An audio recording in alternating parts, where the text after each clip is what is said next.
يرفع الله الذين آمنوا منكم والذين أوتوا العلم درجات والله بما تعملون خبير.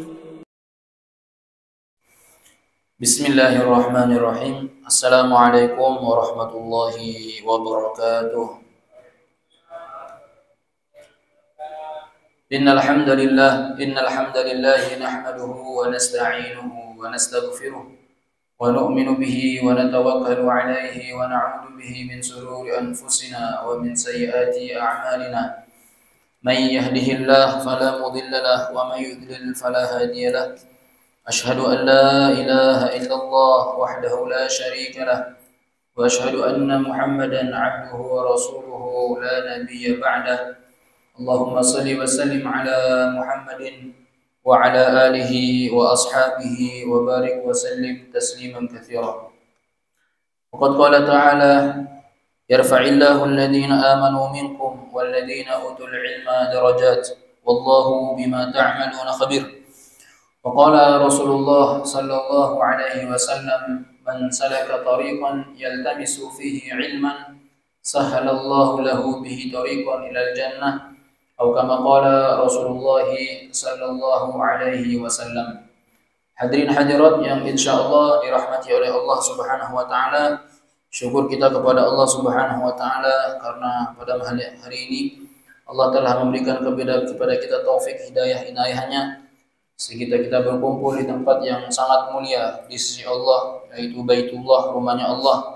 Dan Allah juga telah dudukkan kita di majlis yang sangat mulia, majlis ilmu, taman-taman surga. Idza marartum bi riyadil jannah farta'u. Apabila kalian melewati taman-taman surga, maka datangilah taman itu. Ya Rasulullah, wa ma riyadul jannah, wa ya Rasulullah, taman surga itu apa? Qala khilaqud dzikr. Taman surga itu adalah khalaqah dzikir. Khalaqah majlis yang senantiasa mengingatkan kita kepada Allah Subhanahu wa taala. Majlis yang senantiasa mengkaji ilmu-ilmu Allah Subhanahu wa taala. Maka mudah-mudahan kehadiran kita di tempat ini dirahmati oleh Allah sehingga kita termaktub sebagai orang-orang yang dicintai. Amin ya rabbal alamin. Para jamaah hadirin hadirat yang insyaallah dirahmati oleh Allah Subhanahu wa taala, sebelum kita melanjutkan kajian Kitabul Jami' fi Bulughil Maram, mari kita sama-sama membaca nasihat-nasihat dari kitab Nasaihul Ibad, yang mana pada malam hari ini kita sudah masuk pada al-maqalatu al-khamisata asyrata, perkataan yang ke-15. An Abi Bakr As-Siddiq radhiyallahu anhu fi qawlihi ta'ala: "Dhahara al-fasadu fil barri wal bahr." Ar-Rum al-ayah 41. أي أبو بكر في التفسير ذلك البر هو اللسان والبحر هو القلب فإذا فسد اللسان بالسب مثلا بكت عليه النفوس أي الأشخاص من بني آدم وإذا فسد القلب بالرياء مثلا بكت عليه الملائكة. Baik, perkataan ke-15 dari Abi Bakar As-Siddiq radhiyallahu anhu. Beliau itu adalah sahabat yang dekat, cinta setia kepada Rasulullah sallallahu alaihi wasallam. Beliau berkomentar tentang ayat di dalam Al-Qur'an surat Ar-Rum ayat 41. Dhaharal fasadu fil barri wal bahri. Dhahara telah tampak, al-fasadu kerusakan, fil barri di daratan, wal bahri dan lautan.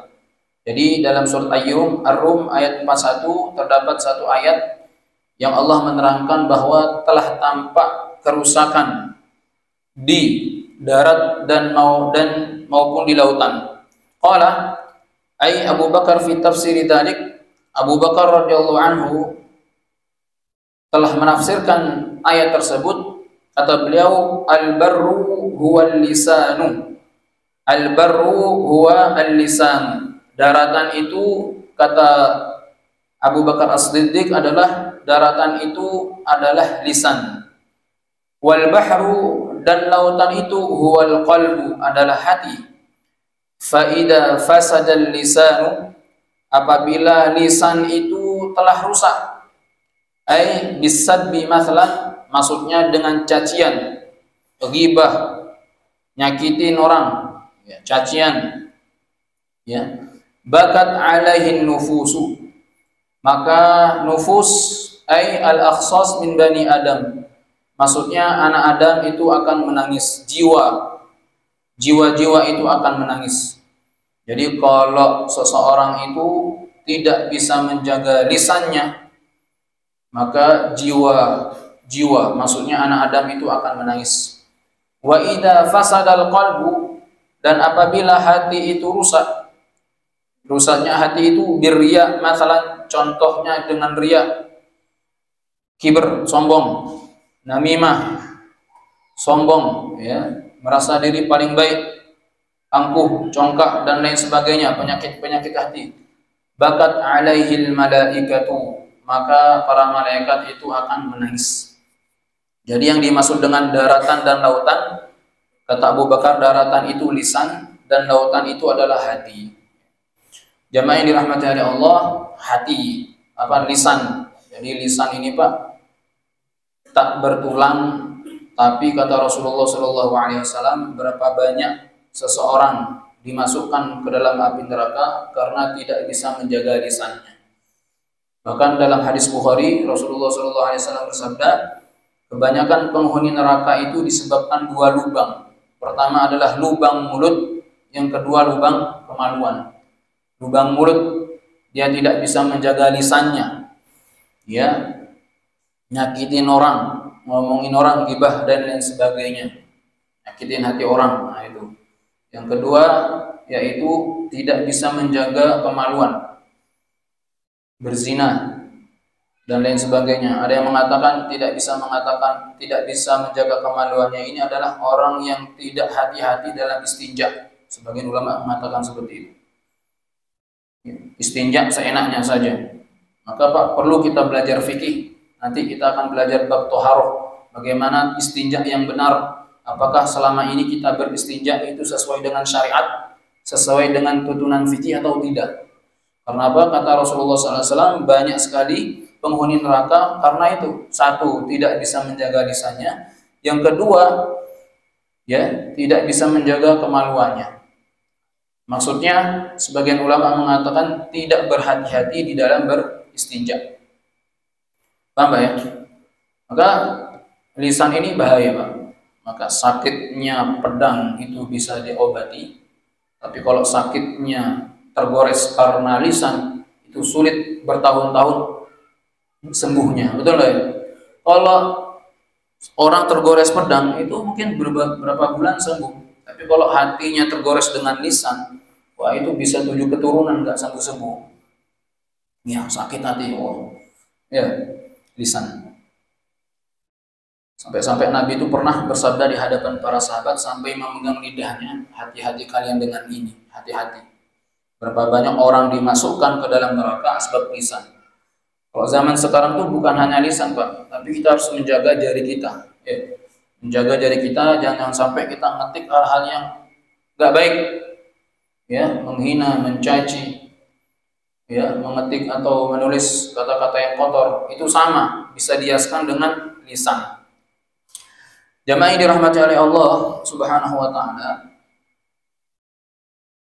Begitu juga dengan hati. Hati itu kalau sudah rusak, contohnya riya dan lain sebagainya, ya sudah, malaikat akan menangis. Kenapa? Ibadahnya tidak akan diterima oleh Allah Subhanahu wa taala. Riya. Riya ini salah satu sifatnya orang munafik. Wa idza qamu ila sholati qamu kusala. Orang munafik itu kalau sholat malas. Yura'unan nas. Inginnya tuh dilihat. Kalau banyak orang baru dia tampil. Kalau nggak ada orang, nggak tampil dia. Nah ini salah satu sifatnya orang munafik riya. Maka kita harus pandai-pandai menjaga lisan dan hati kita. Saya pernah membaca satu kitab, kalau nggak salah itu Imam Ahmad bin Hanbal itu telah menulis dalam kitab Az-Zuhud, itu kalau nggak salah, kisah seorang yang bernama Luqman Al-Hakim. Ini kisahnya mutawatir. Mutawatir berarti kisahnya sahih. Imam Ahmad bin Hanbal bercerita, suatu ketika Luqman Al-Hakim ini pernah diberikan domba atau apa tuh namanya, kambing dari seorang raja. Maka seorang raja ini dia mengatakan kepada Luqman, wahai Luqman, sembelih ini kambing dan berikanlah kepadaku daging yang terbaik. Maka setelah disembelih oleh Luqman, kemudian si raja ini diberikan daging yang terbaik. Ternyata yang diberikan itu apa-apa? Lidah dan hati. Maka sang raja ini kaget, wahai Luqman, betulkah yang kau berikan ini? Betul wahai raja. Menurutmu apakah lisan, lidah dan hati itu merupakan daging yang terbaik? Iya. Kemudian sang raja ini pun memberikan, kalau begitu saya berikan lagi kepada kamu ini kambing dan kau sembelih, berikan kepadaku daging yang terburuk.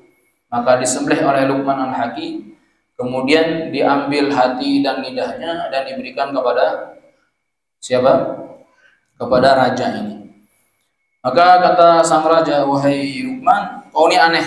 Tadi kemarin saya meminta kepada kamu daging yang terbaik, kau berikan kepadaku hati dan lisan. Sekarang saya meminta kepadamu daging yang terburuk, engkau juga sama memberikan hati dan lisan.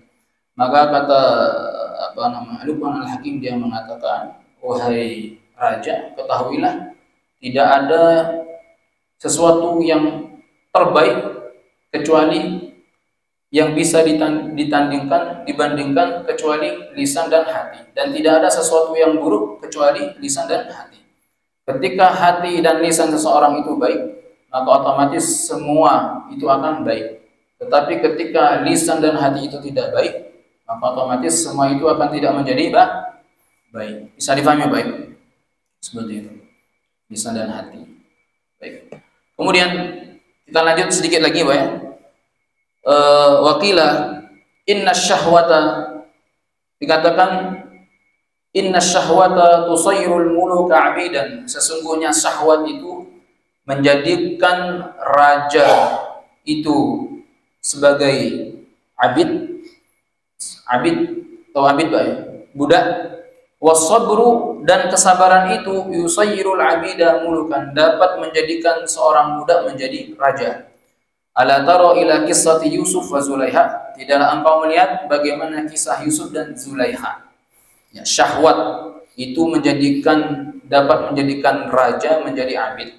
Nah, di sini dijelaskan inna syahwata tusayrul muluka abidan fa inna man ahabba syai'an fa huwa 'abduh. Karena apa? Karena sesungguhnya ketika seseorang itu cinta kepada sesuatu, maka dia akan menjadi budak kepada sesuatu itu. Kalau kita cinta kepada satu pekerjaan, maka kita akan menjadi budak dengan pekerjaan itu. Betul enggak, Pak? Kemarin saya memperbaiki sepeda dengan Pak Haji berhari-hari, seakan-akan saya betul-betul dijadikan budak, Pak. Datang ke bengkel ini nggak bisa, bengkel ini nggak bisa. Kita seperti budak, seperti itu ya. Ya. Walaupun dia itu seorang raja, maka dia itu menjadi budak bagi siapa? Bagi pekerjaan yang dia cintai. Wasabru, dan sabar itu yusayyirul abida mulukan, dapat menjadikan seorang budak menjadi raja. Sebagaimana kisah Nabi Yusuf alaihissalam dan Zulaiha. Sabar, subhanallah. Sabar ini mudah diucapkan, tetapi untuk dipraktekkan itu sulit sekali. Ya Pak ya. Tapi as-sabru kasibri, kata ulama, sabar itu seperti pari, pahit rasanya. Wa'awaqibuhu, tetapi hasil daripada sabar itu ahla minal asali, akan lebih manis daripada madu. Sabar itu memang apa? Menyakitkan, pahit rasanya, Pak. Sabar seperti buah pari, kan begitu kan. Tapi pari itu pahitnya enak, Pak. Pari kalau dicampur cabai, bawang putih, bawang merah, ditumis, tambah telur, dihancurkan, itu luar biasa. Tambah ikan asin, sambal terasi. Itu kemarin saya dikasih sama Pak Darito Jumat. Subhanallah, 3 kali nambah terus. Wah, enak kan? Ya, enak. Ya, jadi sabar itu seperti buah pari, pahit rasanya, tetapi hasil daripada kesabaran itu lebih manis daripada apa? Daripada madu. Makanya kata ulama, beliau mengatakan as-sabru thalathah, sabar itu ada 3 macam. Jangan dianggap sabar itu Pak, sabar itu kaitannya dengan musibah saja, tidak. Sabru thalathah, sabar itu ada 3. As-sabru ala ta'atillah, sabar di dalam ketaatan kepada Allah, was-sabru an maksiatillah, sabar ketika menjauhi perintah-perintah Allah, as-sabru ala aqdarillah, kemudian sabar ketika mendapat musibah. Sabar. Nah, sabar yang paling tertinggi di dalam ketaatan kepada Allah. Dalam kita mentaati Allah tuh harus sabar, Pak. Pulang kerja yang seharusnya kita istirahat, terdengar suara azan, Allahu Akbar, Allahu Akbar, datang ke masjid, sabar. Yang seharusnya Bapak ini ba'da maghrib pulang, makan, ya, minum kopi, rokokan, mohon maaf, canda sama teman, kok ada kajian malam Kamis, sabar. Betul nggak, Pak? Kalau Bapak nggak sabarin, nggak mungkin bisa duduk, Pak. Saya pun begitu, kalau nggak sabar, nggak mungkin bisa duduk ngisi kajian ini. Sabar dalam ketaatan kepada Allah. Yang kedua, as-sabru an maksiatillah, sabar tatkala menjauhi perintah Allah. Bapak-bapak, ketika seorang pecandu khamr dan dia telah bertaubat, tiba-tiba dia kumpul dengan teman-temannya, kemudian ya ditawarkan kepada dia minuman khamr, ini khamr silakan diminum, dan dia sudah taubat, keinginannya itu ingin untuk minum khamr itu, tapi karena dia sudah taubat, maka dia sabar di dalam menjauhi kemaksiatan tersebut. Seperti Nabi Yusuf, Pak. Nabi Yusuf tuh Masya Allah, ketika menghadapi Zulaikha itu wanita cantik. Penduduk Mesir tuh, Pak, kalau sudah melihat kecantikan parasnya Zulaikha, terkesima mereka. Maka Zulaikha ini jatuh kepincut dengan Nabi Yusuf, tampaknya Nabi Yusuf. Maka Zulaikha menipu Nabi Yusuf alaihissalam, diajak ke kamarnya. Jangan dibayangkan, Pak, kamar Zulaikha itu ya bukan sekedar kamar, tapi dilapisi dengan benteng-benteng sampai 7 benteng, 7 pintu. Dalam sebuah riwayat mengatakan seperti itu. Dan itu terkunci. Nabi Yusuf alaihissalam diajak di sana. Warawadathu allati huwa fi baitiha an nafsihi wa ghallaqatil abwab. Pintu itu betul-betul terkunci. Wa qalat hay talak. Zulaikha mengatakan, Yusuf, hai talak. Hai talak ini panggilan manja. Ayo kemari, kemari. Bapak-bapak boleh praktekkan ini. Hai talak ini kalimat indah. Datang ke istrinya, habis pada sholat isya, panggil istrinya. Istriku, hai talak. Bukan talak ya. Hai talak itu, ayo kemari. Itu panggilan manja untuk berhubungan. Maka Siti Zulaikha ini memanggil Yusuf, hai talak, kemari. Subhanallah. Walaqad hammat bihi wa hamma biha. Ini Pak, manusiawi ya, Nabi Yusuf seperti itu, anak yang mulia, ibnu Karim, anak yang mulia, anak mulia. Di sini sebutkan anaknya Yakub, anaknya Ishak anaknya Yakub anaknya Ishak anaknya Ibrahim. Ibnu Karim. Yusuf ini merupakan nabi yang mulia, anaknya yang mulia. Walaupun dia seorang nabi, tapi manusiawi. Maka dia ada rasa keinginan untuk berhubungan kepada Zulaikha. Tetapi dia memiliki keimanan yang kuat, kesabaran yang sangat luar biasa. Laula ar-ra'a burhana rabbih. Kalau dia tidak melihat bagaimana agungnya Allah Subhanahu wa taala, ya, maka pasti Yusuf pun akan melakukan hal-hal yang tidak baik kepada Zulaikha. Maka atas kesabarannya itu, Pak, pahit rasanya, maka tiba-tiba pintu itu terbuka dengan sendirinya. Ini kekuatan daripada sabar. Amin. Sabar, as-sabru kas-sibri. Jamaah yang dirahmati oleh Allah Subhanahu wa taala. Mudah-mudahan Allah Subhanahu wa taala berikan kepada kita sifat ini, Pak, ya. Sifat sabar. Amin ya rabbal alamin. Wah, sulit Pak Ustaz. Kalau ada orang mengatakan, wah, kurang ajar orang itu. Untung saya sabar ya. Itu bukan sabar, Pak. Untung saya sabar, kalau nggak sabar saya hantam. Nah, itu bukan sabar. Sabar itu nggak mengungkapin, diam aja. Itu sabar. Ya. Sudah itu. Paham nggak? Baik, kita lanjut kajian kitab Bulughul Maram.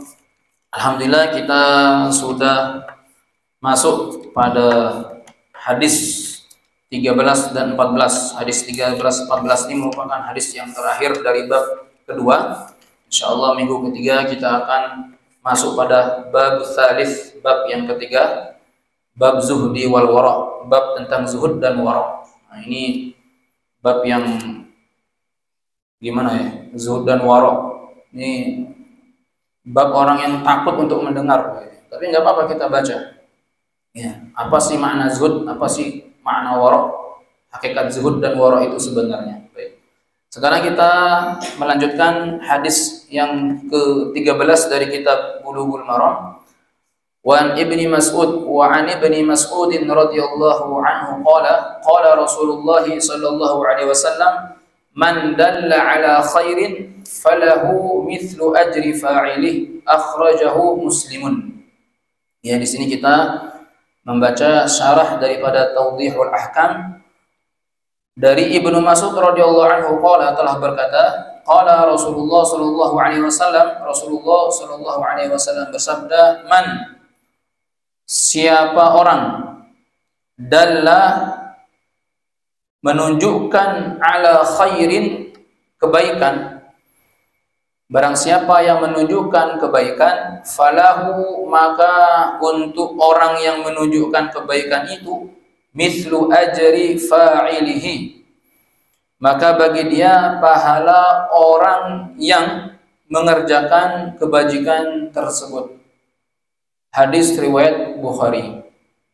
Jamaah yang dirahmati oleh Allah, baik kita kaji.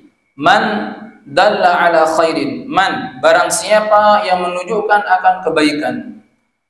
Kalau kita perhatikan bapak-bapak ibu-ibu,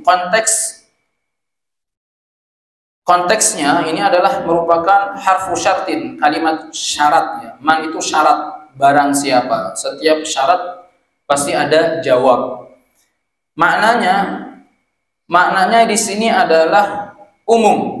Jadi barang siapa, siapa saja, baik dia laki-laki maupun perempuan, orang kota kah dia, orang desa kah dia, ustadz kah dia, atau bukan ustadz kah dia, selagi dia itu menunjukkan kepada seseorang kebaikan, ya, maka falahu, jawabnya falahu mithlu ajri fa'ili, maka dia seperti mendapat pahala orang yang mengerjakannya. Jamaah yang dirahmati oleh Allah Subhanahu wa taala. Kemudian kita bahas lagi di sini ala khairin. Man dalla ala khair ini merupakan kalimat nakirah. Jadi kalau kita belajar sharaf itu Pak, ada nakirah, ada ma'rifat. Ma'rifat itu sesuatu benda yang sudah diketahui. Masjidun, contoh, masjidun. Ini ma'rifat, nakirah. Masjid apa? Tapi ketika ada al-masjidu, masjid itu maka menjadi ma'rifat. Berarti masjid itu, Masjid Patih Nabi umpama. Khairin ini nakirah. Tetapi nakirah ya. Artinya apa? Di sini umum, kebaikan apa saja itu, entah itu kebaikan yang hubungannya dengan duniawiyah atau ukhrawiyah, ini masuk dalam kalimat khair. Jadi artinya barang siapa yang menunjukkan kebaikan apakah itu? Apa saja, kebaikan duniakah atau kebaikan akhiratkah? Seperti itu ya. Tetapi Pak, kalau kita melihat asbabul wurud daripada hadis ini, ternyata hadis ini kaitannya dengan duniawiyah, bukan ukhrawiyah, kaitannya dengan dunia. Sampai-sampai di sini ya, muallif dari kitab Tawdihul Ahkam ini, beliau menukilkan dalam sebuah hadis yang diriwayatkan oleh Abi Mas'ud Al-Ansari, telah berkata, ja'a rajulun ila Nabi sallallahu alaihi wasallam. Satu ketika datang seorang laki-laki menghadap Nabi Muhammad sallallahu alaihi wasallam. Faqala, dia berkata, inni, wahai Rasulullah, ubdi abi. Wahai Rasulullah, aku ini memiliki tunggangan, tetapi aku tidak bisa menaiki tunggangan ini. Tungganganku ini, ontaku ini nggak bisa dipakai lagi. Fa'ahmilni, wahai Rasulullah, maka berikanlah tungganganmu itu kepadaku. Maka Rasulullah sallallahu alaihi wasallam menjawab, ma'indi, aku tidak memiliki tunggangan apa-apa, aku tidak memiliki unta. Faqala rajulun, tiba-tiba bapak-bapak datang seorang laki-laki. Dia berkata, ya Rasulullah, wahai Rasulullah, ana adulluhu ala man yahmiluh. Wahai Rasulullah, aku akan tunjukkan kepada dia aku akan antar dia kepada orang yang memiliki tunggangan yang siap untuk diberikan kepadanya. Faqala, maka Rasulullah sallallahu alaihi wasallam menjawab, man dalla ala khairin, ini asbabul wurudnya, man dalla ala khairin falahu ajru mithfa'ilihi, barang siapa menunjukkan kepada kebaikan, baginya seperti pahala orang yang melakukannya. Jamaah yang dirahmati Allah, ini hadis sangat luar biasa. Ketika ada seseorang sahabat yang dia itu tunggangannya nggak bisa dia pakai, kemudian dia lapor kepada Rasulullah, wahai Rasulullah, kamu punya tunggangan apa enggak? Kata Rasulullah, nggak punya. Tiba-tiba datang orang, wahai Rasulullah, saya akan tunjukkan dia kepada donatur, ibaratnya kepada donatur yang siap membantu dia. Maka kata Rasulullah SAW, engkau akan mendapat pahala sebagaimana donatur itu memberikan tunggangannya kepada orang itu. Maka bapak-bapak, jangan, ini padahal dalam urusan duniawi Pak ya, apalagi ukhrawi, apalagi urusannya dengan akhirat. Maka bapak-bapak jangan bosan-bosan kita men-share kebaikan. Ketika ada kajian-kajian hari Ahad, ada kajian ini kita share.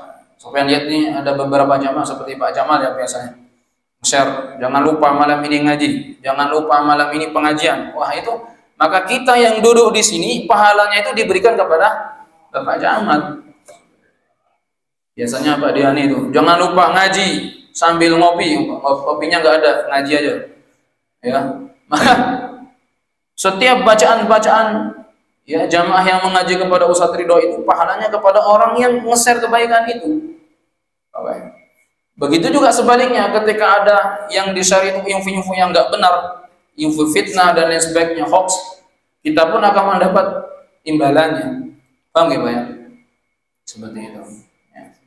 Maka jangan bosan-bosan kita Pak untuk untuk share kebaikan-kebaikan. Kelihatannya remeh, tapi pahalanya sangat luar biasa. Ya, sangat luar biasa. Ketika ada orang datang, Ustaz, Bapak, saya ingin sholat, musola terdekat di mana ya? Oh, di sini Pak Nabi. Masih terdekat di mana? Oh, di sini Pak.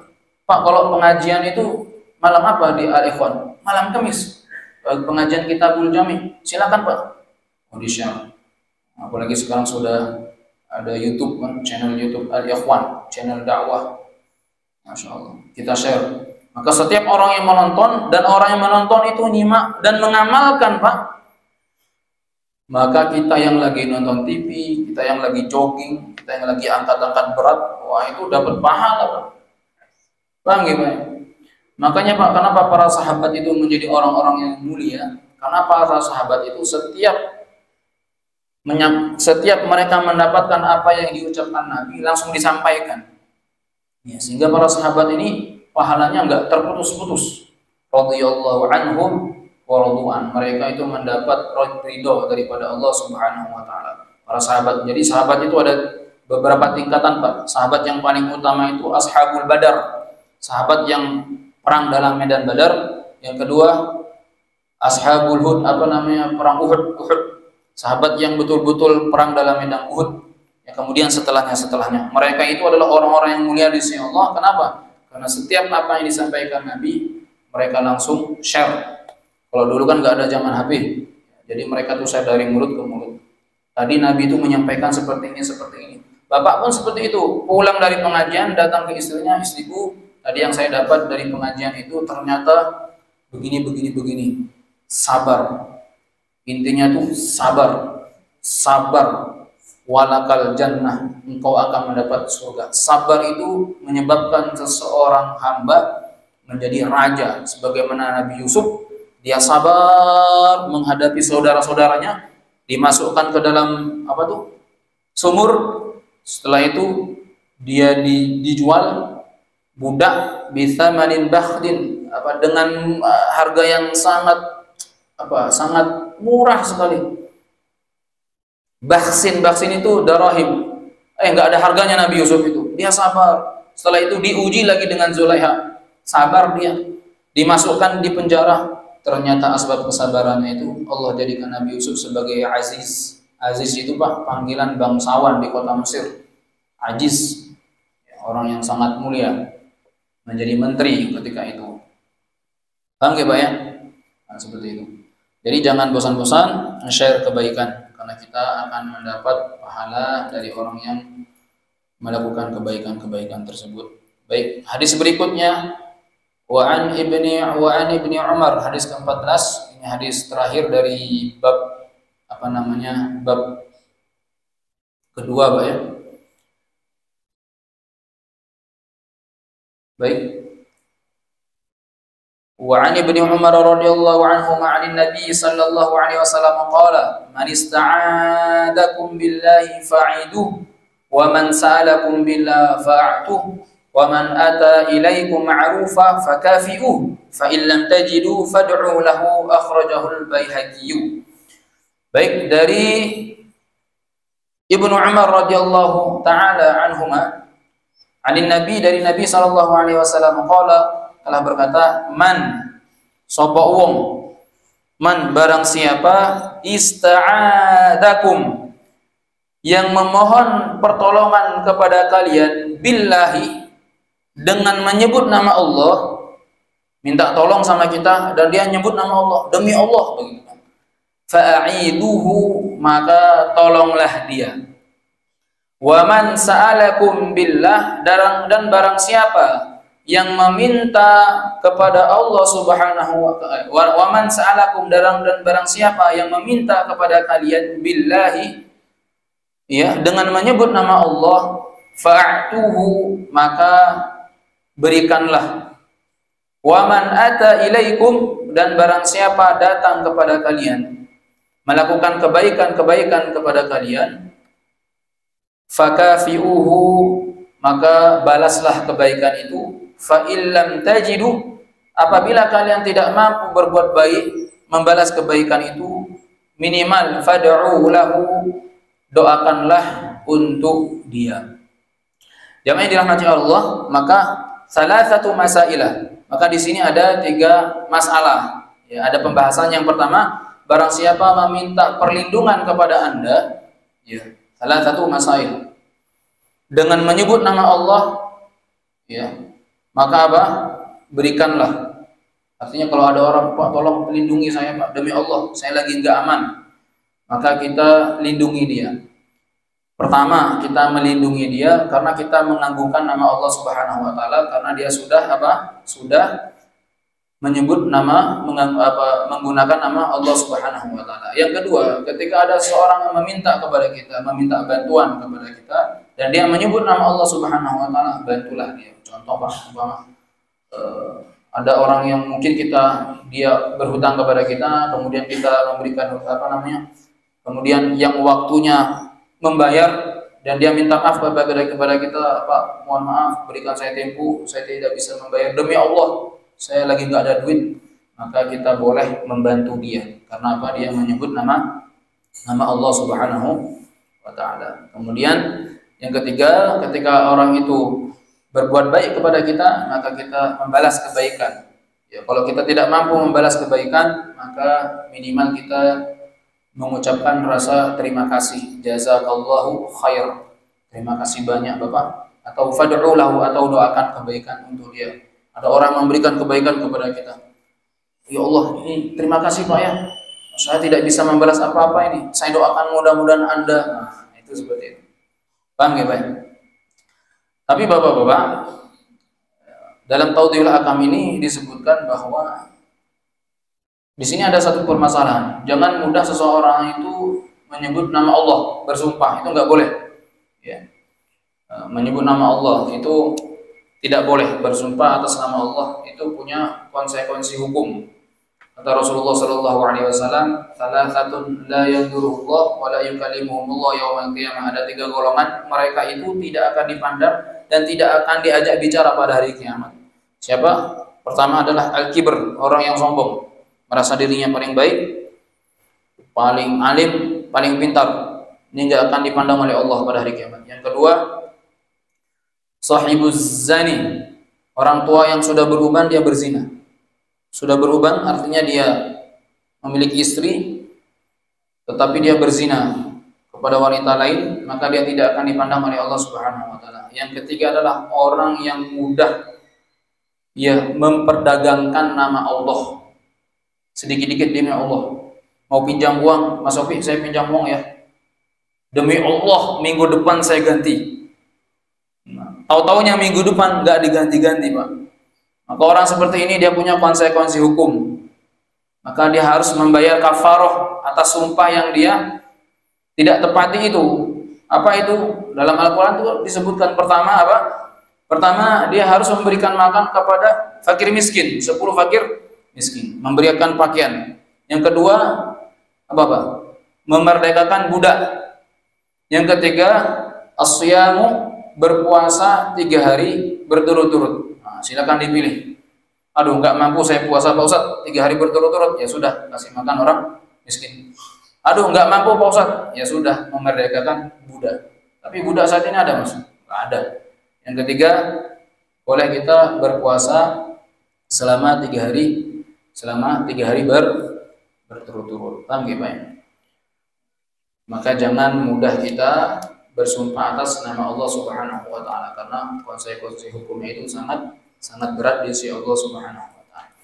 Yang dirahmati oleh Allah, inilah 2 hadis Nabi Muhammad SAW ya, dari bab kedua. Alhamdulillah kita sudah selesaikan. Insyaallah minggu ketiga ya, Ahad pagi kita akan membahas bab salis, bab yang ketiga, yaitu bab zuhud dan waraq.